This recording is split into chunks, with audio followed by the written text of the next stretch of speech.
Hello, friends. My name is Anita.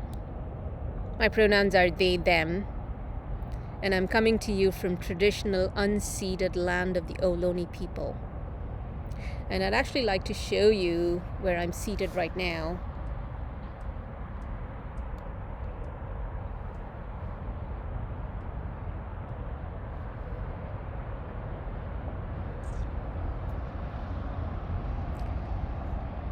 This is where I spread the ashes of my dog who passed away several years ago. And I can still feel her presence when I'm here. I'm coming to you today to share with you a relatively new offering, community chaplaincy in the medical tradition. And I wanted to share with you what I mean by community chaplaincy in the medical tradition, which is a mouthful.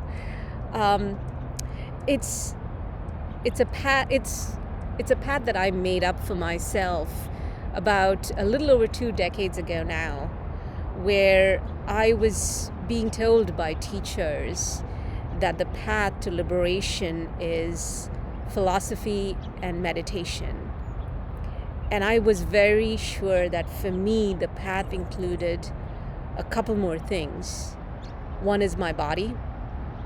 And by body, I mean the food that I eat, the movement that I make, my dreams, my sleep, my sex life. And I was very determined that this was not something that I was going to ignore, in fact, or privilege any less in my path. And the other aspect of myself that I was wanting to bring along with me was my sociopolitical location as a person of what is called the fifth caste, or the casteless Hindu. The experiences that I've had and my people have had in being denied peoplehood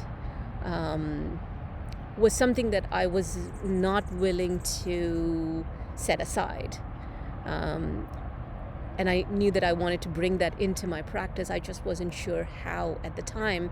And it took me about 2 decades to figure out what it meant for me to reconnect to my culture, to my indigenous religion, to the aspects of it that resonated, as well as the aspects of it that were painful, the cis heteronormativity, the anti-blackness, the caste aspect of it.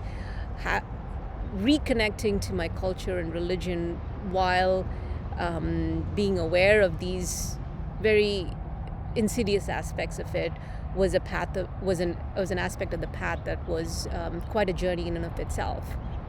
And so in these spaces, the one-on-one community chaplaincy in the medical tradition, I'm wanting to hold space for you in all aspects of your path that are important for you.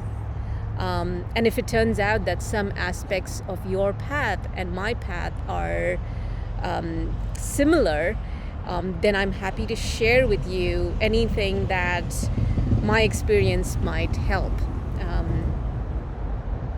And for the moment, I'm opening these spaces for folks who have been marginalized, either racially and or from a gender or gender expression or sexuality perspective.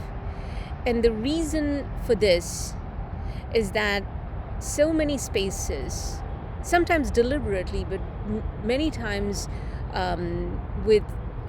without it really deliberate intention, start becoming spaces that are more meant for bodies that are dominant. And I'm wanting these spaces to be influenced by people who